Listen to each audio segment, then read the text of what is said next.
everybody. Welcome to Shadow at Night. This is Thursday, November the 21st, 2024. On the show tonight, Captain Dumbass strikes again.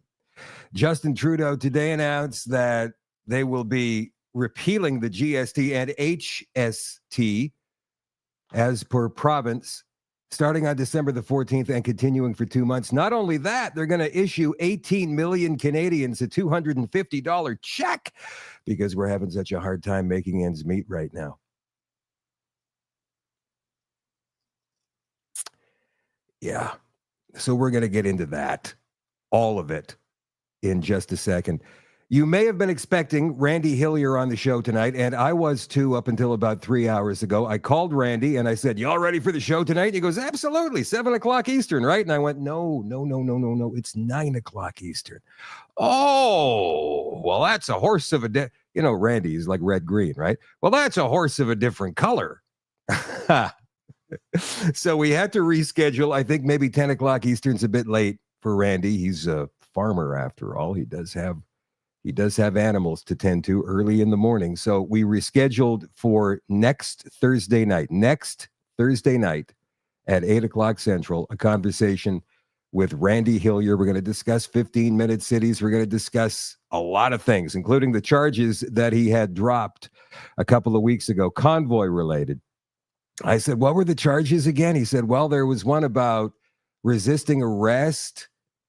And I said, "How did that come about?" He said, "Well, I moved a barrier railing 2 feet, and I guess maybe I hit an officer, a police officer, and they didn't like that too much. So they charged me with whatever they could think of." Anyway, Randy Hillier joins the show next Thursday night.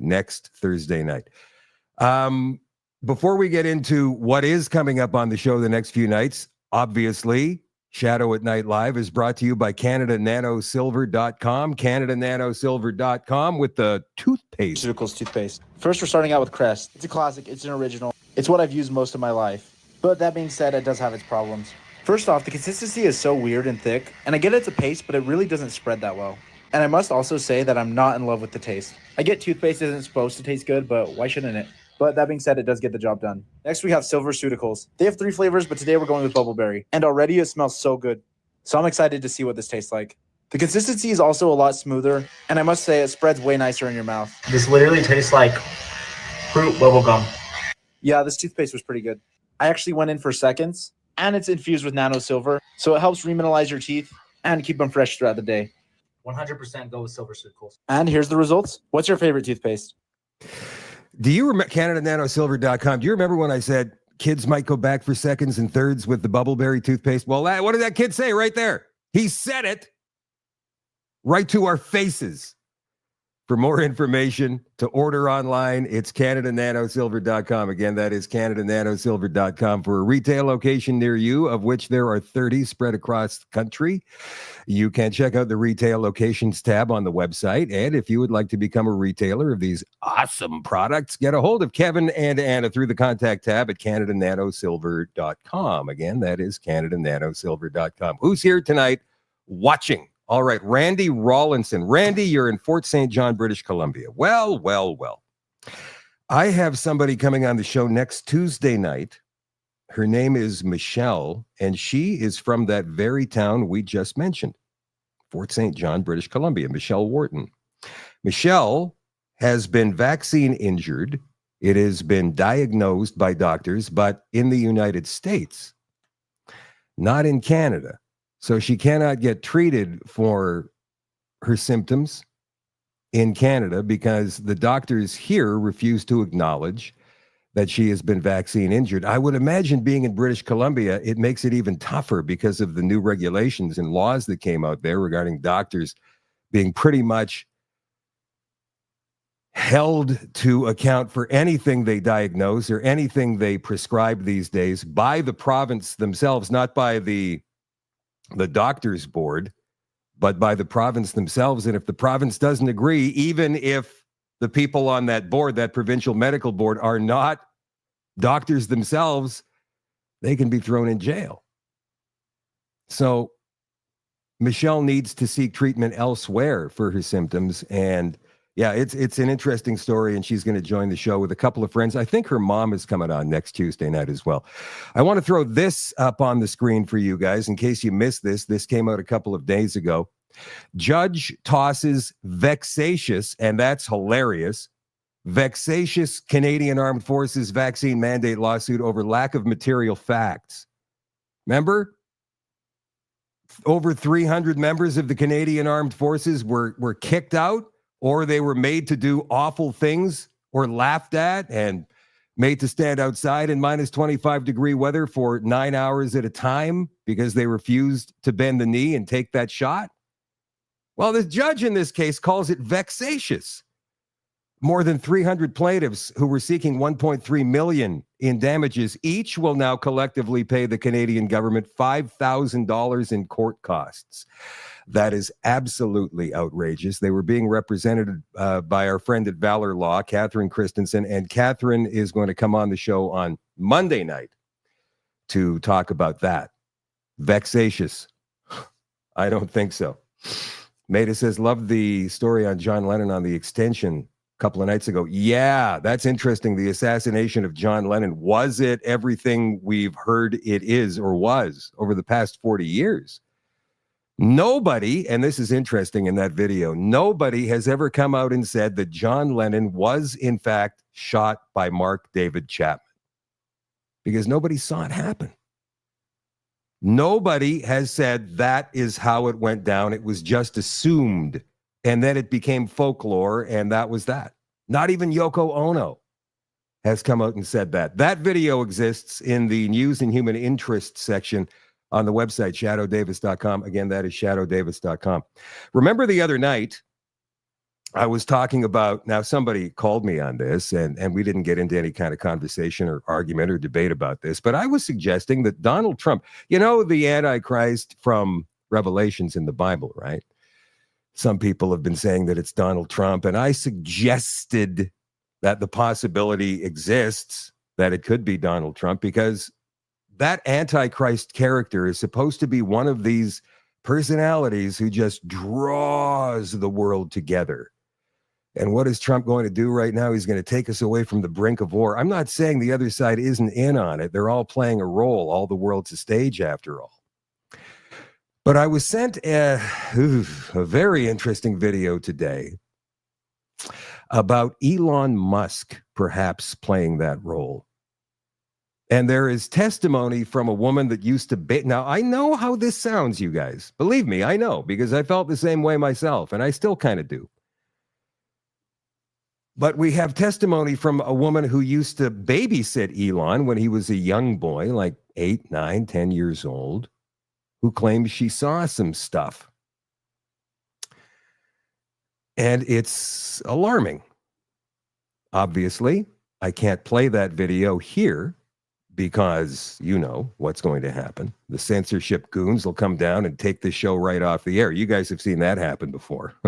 So I'm going to put that in the extension tonight for all access after 9 o'clock Central at shadowdavis.com. That and a rebuttal from President Vladimir Putin of Russia regarding the long-range missile use by Ukraine. That was aired originally on RT, but because that's banned in Canada, you didn't see it.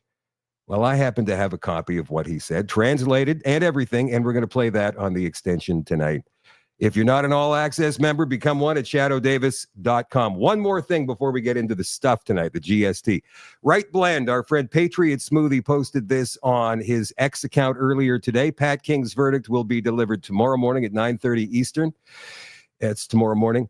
In the Ontario Superior Court of Justice concerning his 9 charges from the Freedom Convoy. Court proceedings are open to the public. The courthouse is located at 161 Elgin Street. Superior Court is upstairs. There will likely be a sizable left-wing corporate media presence hoping for a circus scene. Any outbursts, positive or negative, will not help Pat King, and you can also get in trouble yourself, no matter how much you agree or disagree with these decisions, whatever they happen to be.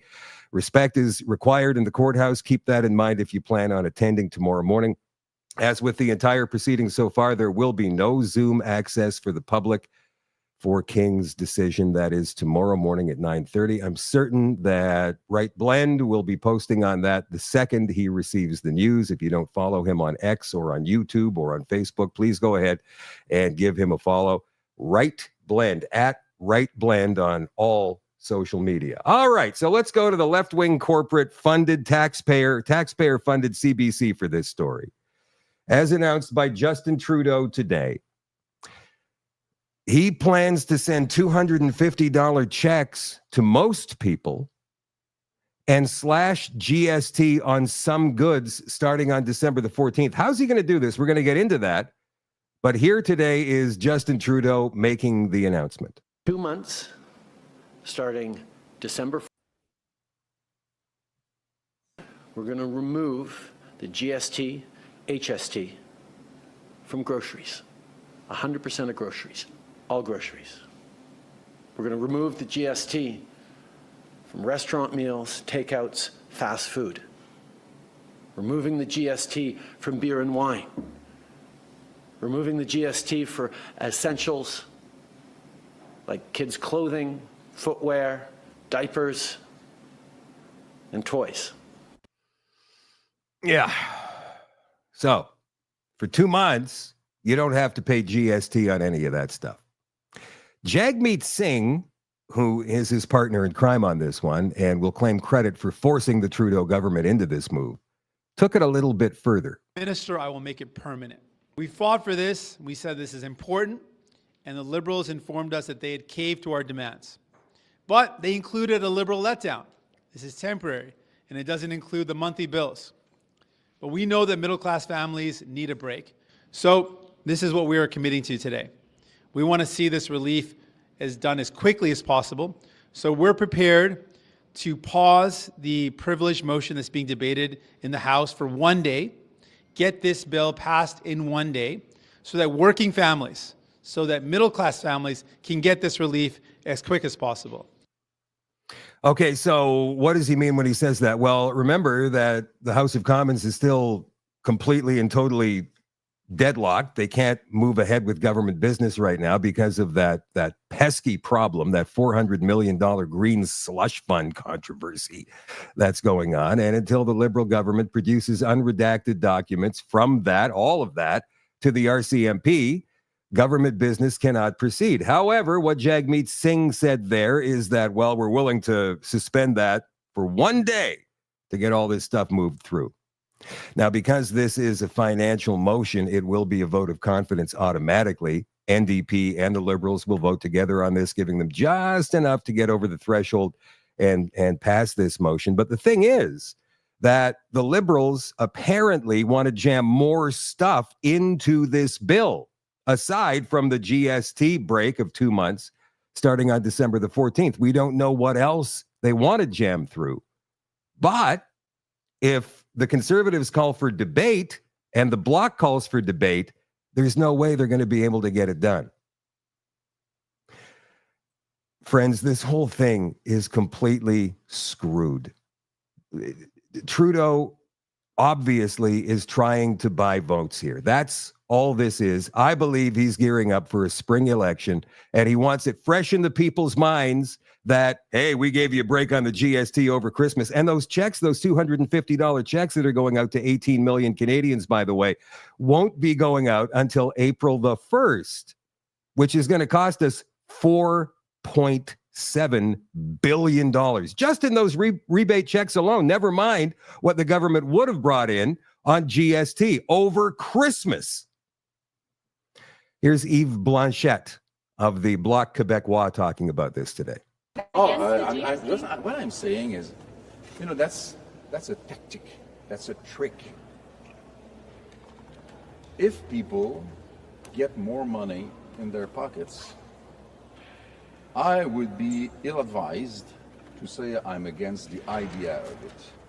But I'm clearly against the idea of a prime minister who says, I will give you money in order for you to consider voting for me. That is against the very principle or the ethics of the job. So, and I don't know how it would proceed. So How are we going to vote? At what time? Through what procedure? I do not know, and I cannot answer that. More than that, they probably cannot tell you either. But if you were to vote, would you officially vote against it? You know, I will never answer to such an hypothetical question. That's a trick. If I vote against taking money out of people's pockets, well, what happens? You see, Trudeau is trying to set this up so he's the good guy, and Jagmeet Singh as well, right? Oh, look at the Conservatives and the Bloc voted against us giving you more of your money back. How dare they, especially in an affordability crisis like this? Here's Pierre Poilievre. Well, Jagmeet Singh has broken his word yet again. Remember, Jagmeet Singh said the deal was ripped up? Well, now he's taped it right back together. Despite all the poverty and misery and the record gap between rich and poor the NDP crows so much about, they're now keeping the government in power that did it. You know, he said that he would not support Justin Trudeau anymore, and now he's doing just that until at least his pension kicks in next February. Jagmeet Singh has sold out Canadians to sign on with Trudeau again.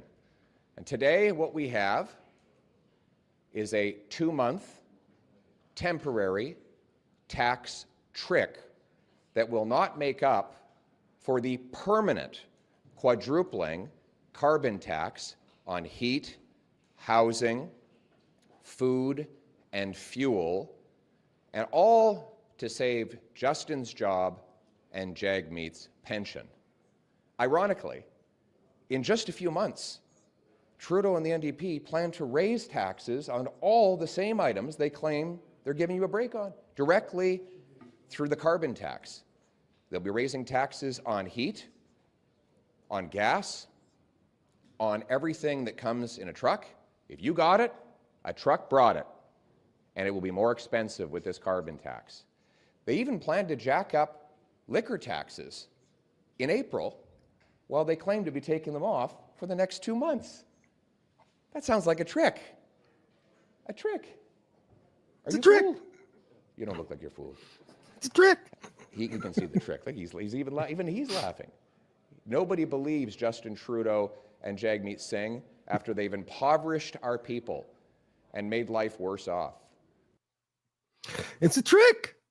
It's a trick. You think it's a trick? You do. I can see you smiling. It's a trick, right? A trick. Of course it's a trick. It's not even a good trick. The question is, are people going to buy it? Obviously, you know, all the big polling firms in the next few days are going to be sending out surveys and making phone calls. Hey, do you think this is a good move by the Trudeau government? Will it make you vote for him again? And I would not be surprised, knowing Canadians and how they love government handouts, that Trudeau's favorability rating goes up by a few points. Sadly. So here's what's on the table. Trudeau announced a suite of new measures meant to alleviate some of the affordability pressures people have been experiencing in the post-COVID era. By the way, this comes straight from the Liberal talking point sheet. This is exactly what Trudeau said today that is being echoed word for word by the CBC. Does that surprise you? It shouldn't. A 2-month GST holiday on some goods and services. The Liberal government will also send $250 checks to 18.7 million people in Canada who worked last year and earned $150,000 or less. Those checks, which the government is calling the Working Canadians Rebate, will arrive sometime early spring of next year, just in time for an election. The GST HST holiday will start December 14th and run through February 15th. That's, of course, if they can pass it in the House of Commons. They have to pass this in the House of Commons. So people will be able to buy the following goods without tax. Prepared foods, including veggie trays, pre-made meals, salad sandwiches, restaurant meals, dine-in, takeout, delivery, whatever. Snacks, including chips, candy, and granola bars, beer, wine, cider, pre-mixed alcoholic beverages below 7% alcohol by volume. Whatever. Children's clothing and footwear, car seats, diapers, children's toys, board games, dolls, video game consoles, books, print newspapers, puzzles for all ages, Christmas trees. With these exceptions, all food in Canada will be essentially tax-free. All right. So let's Fraser Institute was very, very quick to come up with a "how much is this going to cost us?" op-ed. And here it is. Trudeau's new tax package gets almost everything wrong.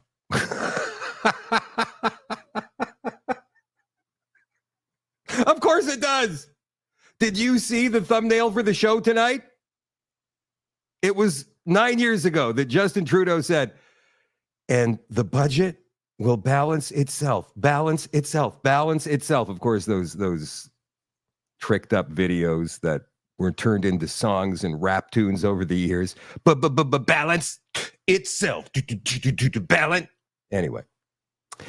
Trudeau announced several short-term initiatives related to tax policy, most notably the package including a 2-month GST holiday on certain items and that one-time $250 check that will be sent to all Canadians with incomes of $150,000 who worked in 2023. Unfortunately, the Trudeau government's package is a grab bag full of bad ideas that will not do anything to get Canada out of the long-term growth rut which our economy is mired in. There are too many to list all in one place. But here are 4 of the biggest problems with Trudeau's tax plan. Number 1, it reduces the wrong taxes. So when it comes to economic growth, not all taxes are created equal. Some cause far more economic harm per dollar of government revenue raised than others. The government's package creates a holiday on the GST for some items, only for 2 months. Again, only for 2 months. Which is a mistake given the GST is one of the least economically harmful components of the tax mix. Canada's recent growth record is abysmal, and boosting growth should be a primary goal of any changes to tax policy.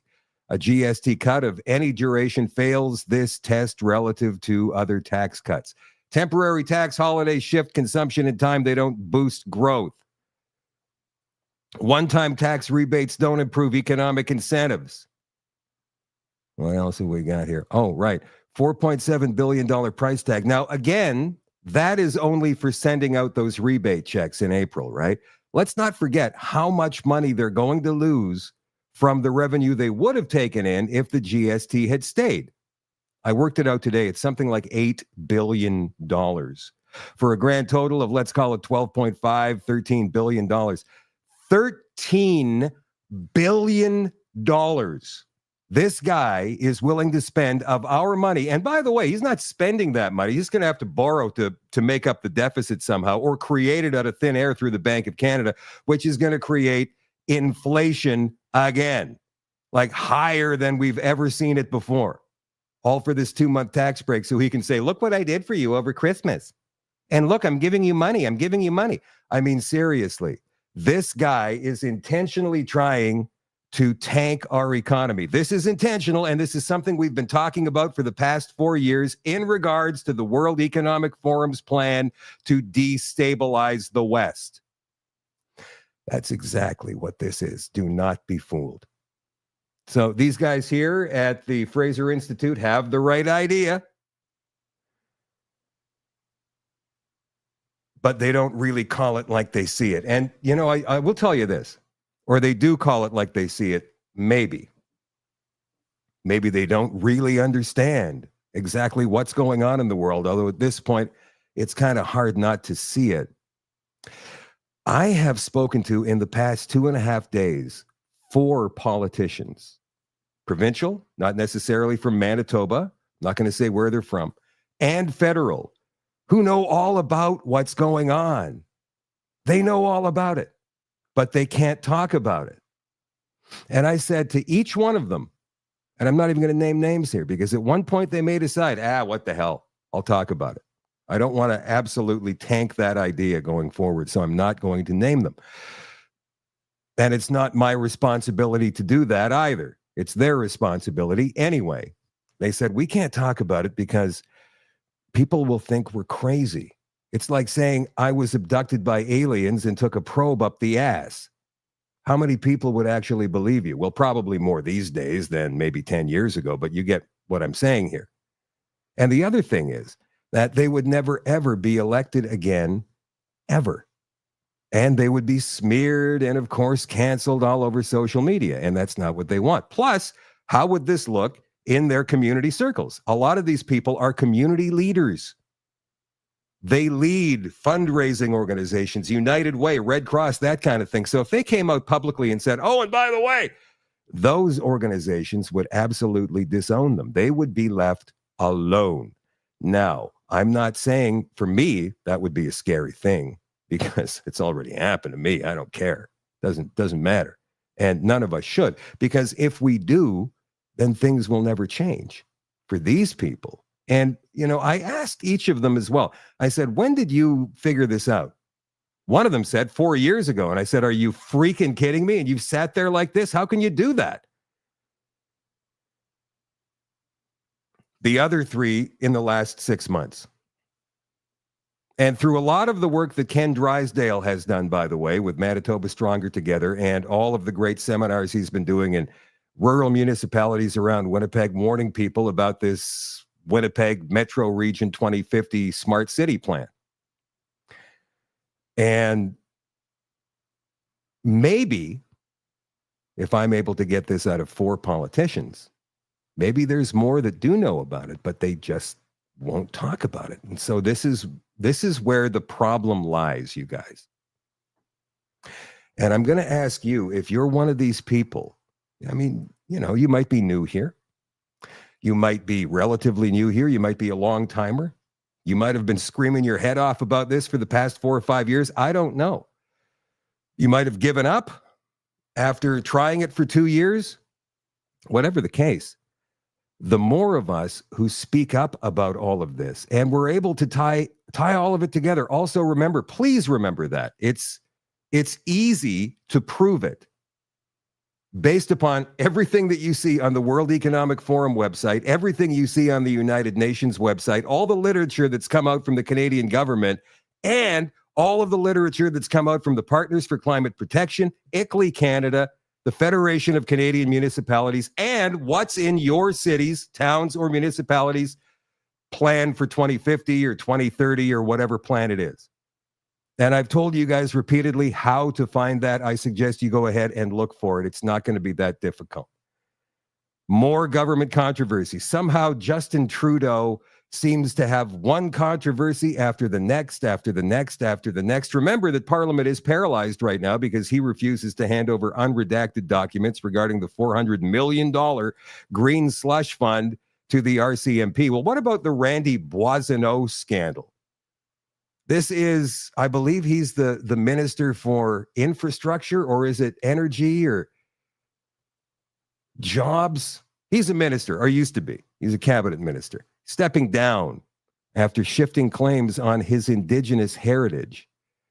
So not only was he funneling tax dollars into his own company during COVID, he lied about his heritage to get the money in the first place, claimed he was part Indian. He's not.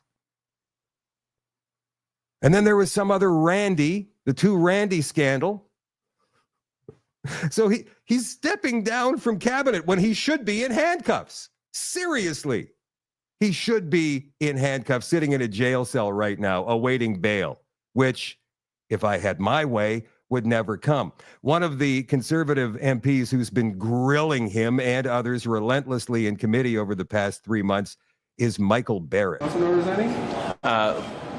Look, this took several months after the Liberal government learned that Randy Boissonneau's company had fraud allegations brought against it.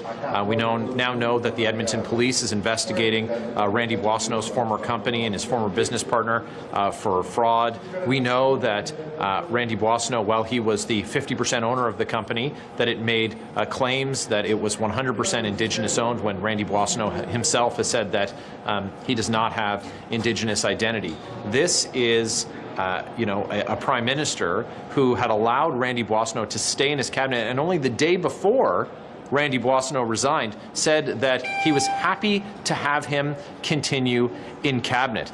This is emblematic of a government that doesn't take seriously not only their responsibility and their supposed commitment to reconciliation, but also you have this company, Global Health Imports, has not been banned from bidding on Government of Canada contracts. So they're still eligible to bid on government contracts when they have admitted to fraud in their application. So this is obviously unacceptable. And the question for Justin Trudeau is, why did he allow Randy Boissonnault to stay in cabinet for so long? The last thing I'll say is this. When Canada's first Indigenous Attorney General and Minister of Justice stood up to Justin Trudeau when he attempted to interfere in the criminal prosecution of SNC Lavalin, he kicked her out of the Liberal caucus, and of course she was fired from cabinet. Now, those concerns of Ms. Wilson-Raybould were proven to be true when Justin Trudeau was found guilty of breaking the Conflict of Interest Act for just that very thing. And you juxtapose that against what happened with Randy Boissonnault, a white guy pretending to be Indigenous, stealing from Indigenous-owned companies by trying to take contracts away from them, and Justin Trudeau could barely get around to agreeing, on a statement with Mr. Boissonnault for him to leave cabinet. It speaks volumes, and this is all happening while Justin Trudeau's government has seen record food price inflation, the doubling of home costs, and he puts in charge of one of his ministries a guy who couldn't even manage a 6-person company. Right. He goes on for another 5 minutes, by the way. And the last thing I'll say is this. And you want to know what? It's funny. He brings up good points. But Justin Trudeau, today is a good day. We're giving Canadians a break on the GST. We're taking the tax off of fast food and alcohol, some of it, and takeout food and restaurant food to the tune of billions of our dollars. Billions, man. It's a disaster waiting to happen, but it's a short-term solution for Trudeau, which means there will be an election, and it's happening in the spring. Trudeau has timed the delivery of these checks, if in fact we have mail by April 1st, to the spring. So people will be getting these GST rebate checks just in time to go to the polls and vote, because he thinks that you are stupid. All right, let's move on with another story here. The majority of Canadians feel refugees and asylum seekers receive too many benefits. I had a great conversation with a Pakistani immigrant to Canada. He's been here for 6 years now. And he said, you know what? They're right. We never got these kinds of benefits 6 years ago. And now look what's going on. It's shameful. Shameful. Canadians' opinions are shifting on immigration, with more people opposing Canada's generous immigration support systems, according to surveys commissioned by the Canadian Museum of Human Rights by Probe Research in 2023 and 2024. There has been a significant increase in the number of respondents from 49% in 2023 to 56% in 2024 who indicated that refugees and asylum seekers receive too many benefits. And then there's the international students, temporary workers. The survey used a rep sample of 2,500 people in Canada from Protégé, a national sample provider. The sample was statistically weighted for age and gender to represent Canada's demographics according to the 2021 census. The online panel is not a random sample, so no margin of error can be ascribed. A probability sample of the same size carries a margin of error greater than or less than 2%, 19 times out of 20. Among the 56% who reported that asylum seekers and refugees receive too many benefits that could be better used on Canadians, 29% strongly agreed, while 27% said they somewhat agree. Only 5 of the 16% of respondents who disagreed with the sentiment said they strongly agree. Refugees and asylum seekers have multiple taxpayer-funded supports available, including financial assistance with housing and payments for food and clothing through the Resettlement Assistance Program, language training, access to Canada's government-funded social and healthcare programs. I heard some numbers the other day, but I'm not going to say what they are. And the reason for that is I'm not exactly certain. I don't want to throw these numbers out there and be wrong about it, but I hear that a family of 4 will actually get more money in benefits and actual money and services than a working family of 4 of, what did Harper call them years ago? Heritage Canadians or old stock Canadians. Oh, and by the way, speaking of immigrants and international students, here's a Palestinian protest gone awry at Concordia University, where these protesters actually pushed their way past the cops, got into the university, and then started to disrupt classes. Video from Daisy Media.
So let me ask you a question.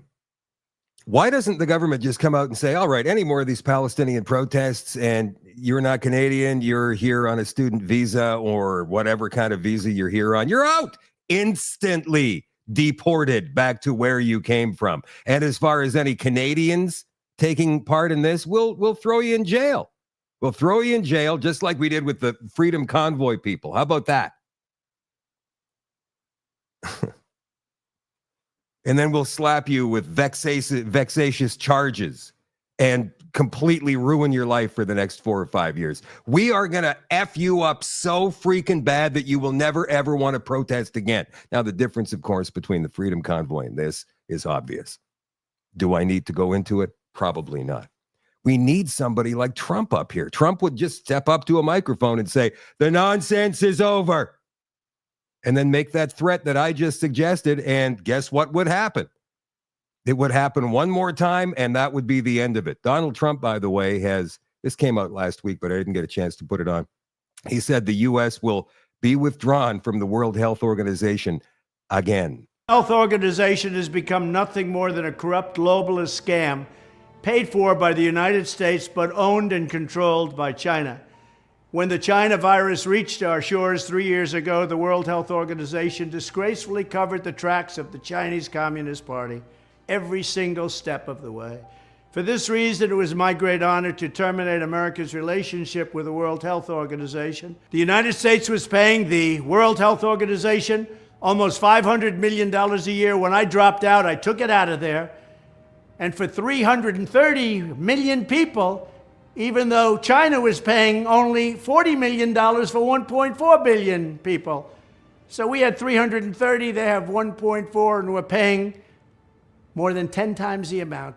That's typical for the United States because they don't know what the hell they're doing. Unfortunately, crooked Joe Biden foolishly re-entered the World Health Organization at the full price and without any negotiations or reforms. And now Biden is pushing to bypass the United States Senate to enter a pandemic treaty that would surrender American sovereignty to the World Health Organization, again controlled by China. The draft treaty would require the United States to send vast quantities of medical supplies to other countries in the event of another pandemic, and it would push aggressive censorship of free speech, on issues of public health, just like they censored the truth about the Wuhan lab, which I said that's where it came from, remember. Under the next Trump administration, that treaty will be immediately terminated. I would not allow public health to be used as a pretext to advance the march of global government. That's what they're doing, globalists. The United States will withdraw from the corrupt World Health Organization, which, in light of its utter failure on COVID, they had a tremendous disaster on COVID, deserves to be completely abolished and replaced. Then I will work to forge a new coalition of nations that are strongly committed to protecting health while also upholding sovereignty and freedom. I want to thank you very much, but I also want to say this.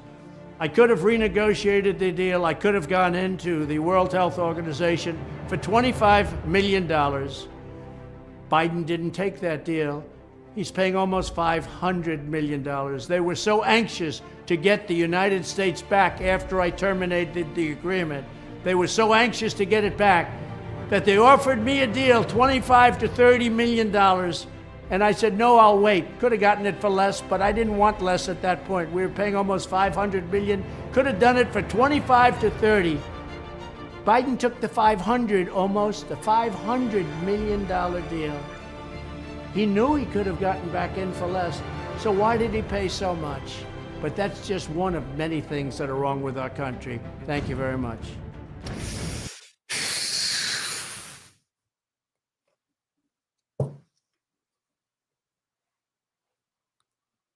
Decisive leadership, baby. That's what it's about.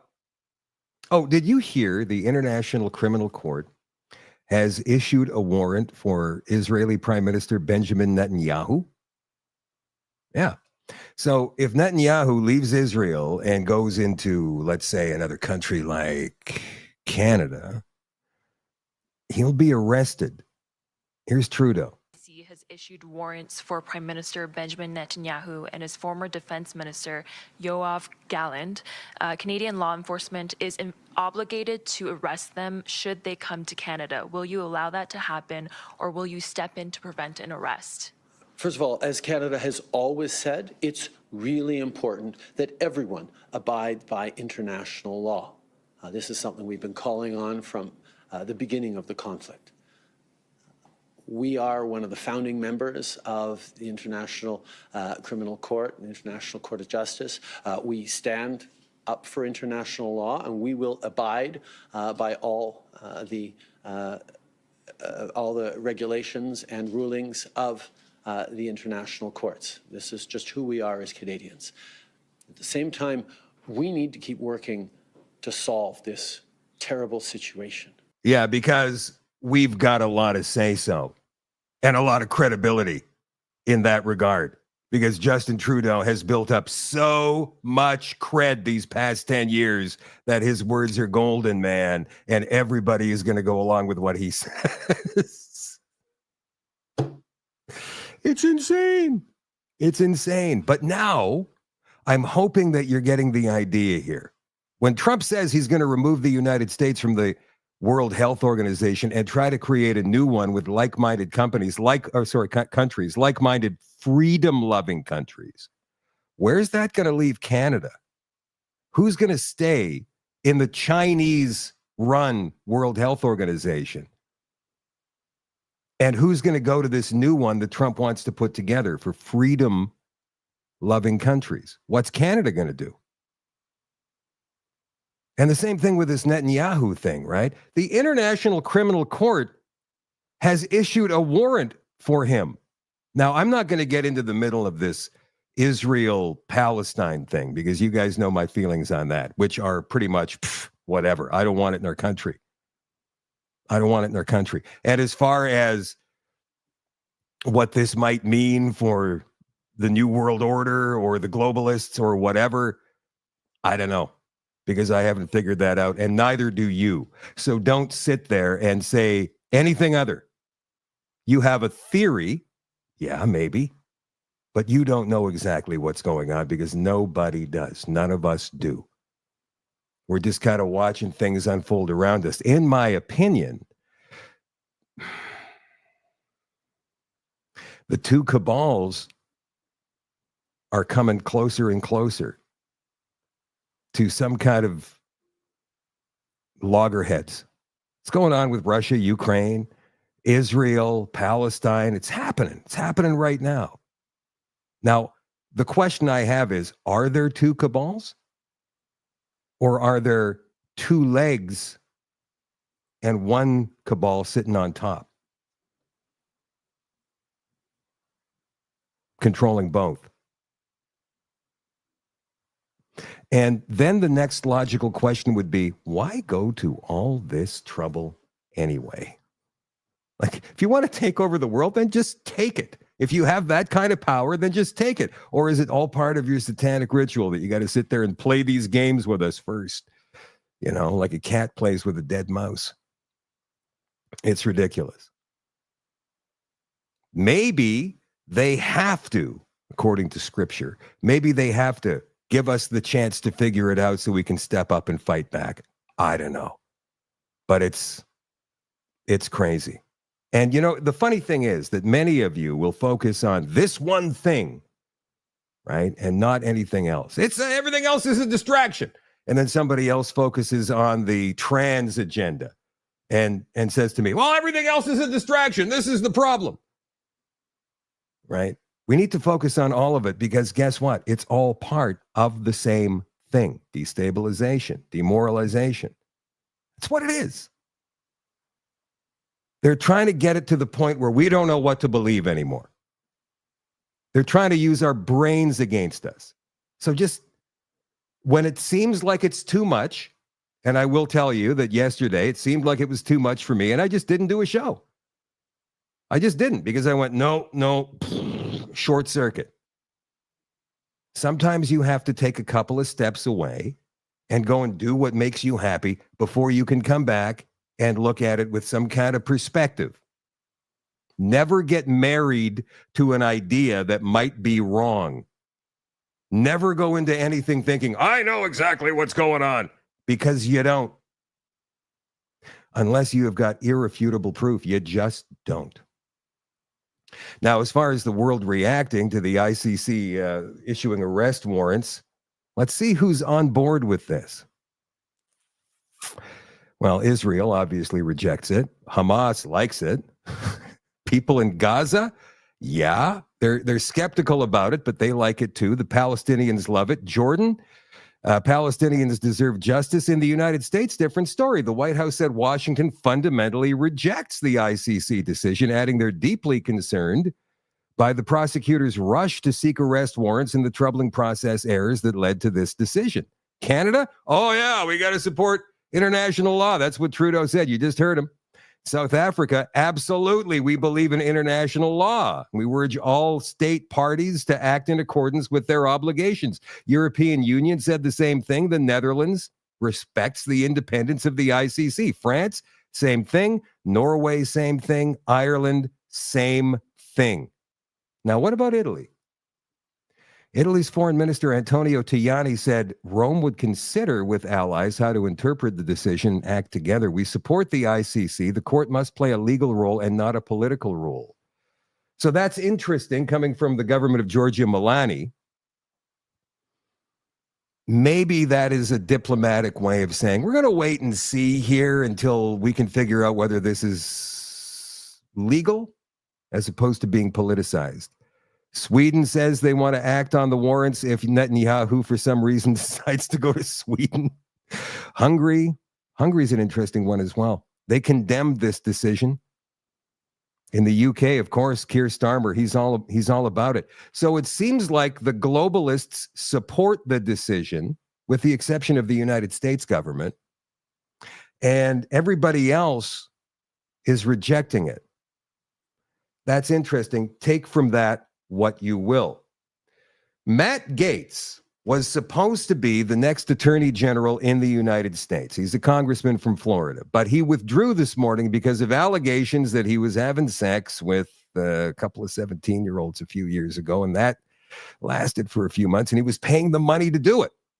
Here is Senator Josh Hawley with Fox News last night talking about just that. Met with Vance and Gaetz, and he joins me now. All right, Senator Hawley, so what's the word in the Senate about these confirmations? Well, I think the word ought to be, Jesse, that every single one of these nominees needs to have a confirmation hearing as quickly as possible. My plan is to support all of them, and I would just say to my Senate colleagues, listen, let these guys testify. Give them a shot. I know some of these Senate GOP folks are saying, oh, I've got concerns. That's what a hearing is for. Don't go out and bash these people until you've at least allowed them to make their case. And listen, I mean, I think they've got momentum. I thought the meeting today with Gaetz went great, and it's full steam ahead. So some of these guys, even not having a hearing, maybe not even met Matt Gaetz, they're just no's? You know, I've read about my colleagues, some of them here in the Senate, who say we've got deep concerns. Of course, I'm reading all of the slander and garbage in the press about Gaetz and others, and this is really approaching Kavanaugh proportions. They're trying to do to him what they did to Kavanaugh. And the answer to that is let the guy speak.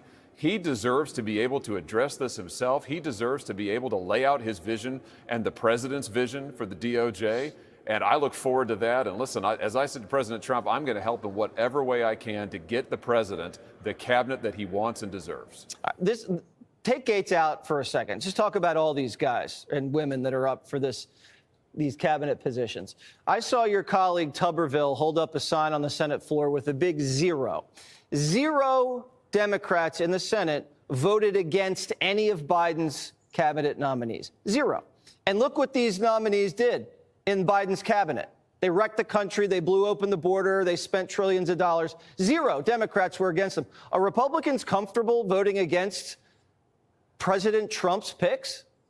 I sure hope not. I mean, listen, I think that the president deserves to have a cabinet that reflects his agenda, that's going to implement his agenda. And you made this point just a second ago, Jesse. I think the thing that really the press and the establishment hate so much is how broad this coalition is. They can't believe that people like RFK and Tulsi Gabbard are in this coalition and in this cabinet. And it just reflects the breadth of President Trump's mandate, the breadth of President Trump's coalition. This isn't your typical cabinet, and that's as it should be. It reflects the winning majority coalition Donald Trump put together.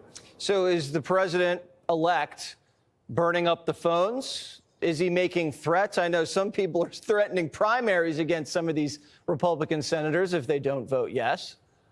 I think the president is absolutely weighing in. That's my sense as I visited with him, that he's calling people and he's saying, listen, I mean, give these people a shot. Don't go out there and say, I'm against them, I'm against her, I will never vote yes. Don't say that stuff. Let them speak, hear their views. I mean, at least let them go through the process and testify and support Trump. I mean, stand by him as he assembles a cabinet that reflects his agenda and reflects the mandate that he's gotten from the American.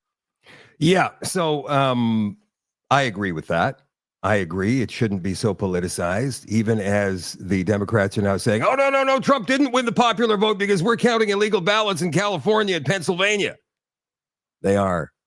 Not sure if you've read that yet, but they're trying to, for some reason, I don't know why, maybe a moral victory, trying to somehow ramp up how many votes they got. It doesn't make any sense at all because there's no way that they're going to be able to get enough to overturn the Electoral College and the Trump victory. It's never going to happen. Anyway, what did happen with Matt Gaetz? Okay, so here's the story. It comes from Newsmax. We're not going to go to great detail about this, but it does give us the gist of what's been going on with this guy and has been going on with this guy for the past few years now. He has withdrawn, as we pointed out earlier, from consideration for the attorney general job. Now, he already gave up his Congress seat in Florida, but we hear rumblings that he's going to be taking over a Senate seat in Florida. But let's see what this story says here. So Matt Gaetz has withdrawn from consideration for AG. That happened today, saying he was unfairly becoming a distraction to Donald Trump's transition. Gaetz dropped out amid allegations of sexual misconduct and illicit drug use, including a new report that surfaced Thursday of him having a second sexual encounter with a then 17-year-old girl in 2017. He has denied any wrongdoing. Further, his meetings with Republican senators this week reportedly revealed that his nomination would get rejected in confirmation hearings. So there would be some Republicans voting against him. Well, the momentum was strong. It's clear that my confirmation was unfairly becoming a distraction of the critical work of the Trump-Vance transition. Now, if this stuff has been an open secret in Washington for the past few years, then why would Trump have picked him? Wouldn't Trump have asked him first, or the Trump transition team, hey, Matt, is there anything that you might embarrass us with? Any news back there? Even if Trump hadn't heard about this. And then Matt Gaetz says, well, no, I can't think of anything. Well, there is that, underage paid sex thing, but that's nothing really. I mean, how did it come to this? How did they get bamboozled that easily? And what does they say about the Trump team's judgment? It's not good. Gaetz goes on to say, there's no time to waste on a needlessly protracted Washington scuffle. Thus, I'll be withdrawing my name from consideration to serve as Attorney General. Trump's DOJ must be in place and ready on day one, Gaetz said in a post on X. I remain fully committed to see that Donald J. Trump is the most successful president in history, blah, blah, blah, blah, blah. Trump said in a statement that Gaetz, who resigned from Congress last week, did not want to be a distraction. I greatly appreciate the recent efforts of Matt Gaetz. Although the House Ethics Committee on Wednesday voted against releasing its report on Gaetz, and that's because of Speaker Johnson's insistence on that, CNN reported today that the panel was told in testimony that Gaetz had a second previously unreported sexual encounter with a 17-year-old girl at a party in 2017. Further, an attorney for two women said that his clients told committee investigators that Gaetz paid them for sex on multiple occasions starting in 2017 when Gaetz was a Florida congressman. One of the women testified she saw Gaetz having sex with a 17-year-old at a party in Florida in 2017, according to this lawyer, Joel Leopard. Leopard has said that his client testified she didn't think Gaetz knew the girl was underage, stopped their relationship when he found out, and did not resume it until after she turned 18. The age of consent in Florida is 18. Gaetz has vehemently and repeatedly denied any wrongdoing. So,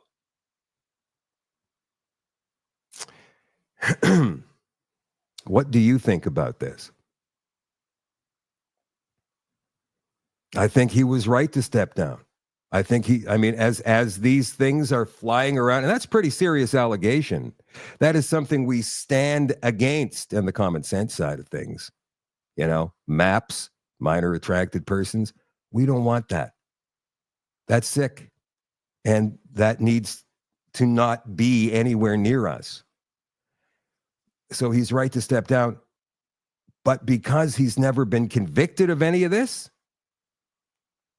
right? You're innocent until proven guilty. But it's been leaked out there, and it's going to be damaging. So what are your thoughts on this? I want to see what you guys... It's a setup, John says. Wanda says, don't care. Why are you here if you don't care? This is kind of an important thing. Donald Trump is setting up his new team. Trudeau was a map. Well, yeah, there's a video that just got released regarding apparently Trudeau at a Diddy party. I've got that video. We could probably play that. I can't play it on here, but we can probably put that on the extension. Let's put that on the extension on shadowdavis.com in a couple of minutes for you all access people. I do have one more thing here that I want to put up here before we take off for the night. A couple more things, actually. Let's do this one. Libraries brand books critical of child gender transitions as transphobic literature. Now, personally, I don't care how anything gets branded, but just the gall of these people to try and make regular, normal people who see the world in a very common sense way as phobic anything makes my blood boil. The chief international bibliography organization, and I didn't even know such a thing existed, and operator of the library classification system WorldCat, has quietly branded books by gender ideology critical authors like Abigail Schreier with derogatory transphobia and transphobic works labels. Several Canadian libraries, including Vancouver Public Library and Greater Victoria Public Library, of course, have followed suit and applied the transphobia categorization following the Online Computer Library Center's direction. Unbelievable. So they're going to have a section, or if you take out a book now that says transphobic on it, you're going to be labeled? That's absolutely outrageous. There's no way that could stand up in a court challenge. Finally, banning free plastic bags for groceries resulted in customers buying more plastic bags.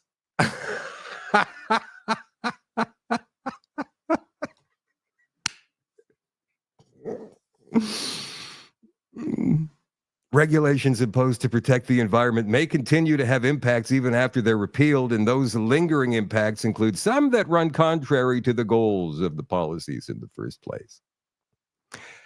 Such are the findings of a study published in the Journal of Marketing Research, co-authored by UC Riverside marketing professor Hai Chi, that examined policies to curtail the use of single-use plastic bags in grocery stores and other retail outlets in Austin and Dallas, Texas, policies that were later repealed. Significantly, the behavior spurred by the plastic bag rules continued after the rules were no longer in place, and some impacts were not beneficial for the environment. Chi and his co-authors found an increase in sales of plastic bags after the city's prohibited stores from giving away the free bags for carrying home groceries. They quantified plastic bag sales by analyzing barcode scanner data on consumer purchases. We were hoping for positive spillover effects, like, customers being more environmentally conscious and consume less one-time use plastic and paper products. But that's not what happened. People wound up buying more plastic. Oh, I've got some interesting stuff coming up on the extension tonight, you guys, including the possible identity of the Antichrist. And we're going to get to that in 2 minutes. I love you all. I appreciate you all. I thank you for being here. I thank you for your support. And I will catch you tomorrow night at 8 o'clock Central for another Shadow at Night live stream. And for you all access folks, I will see you on shadowdavis.com in 2 minutes.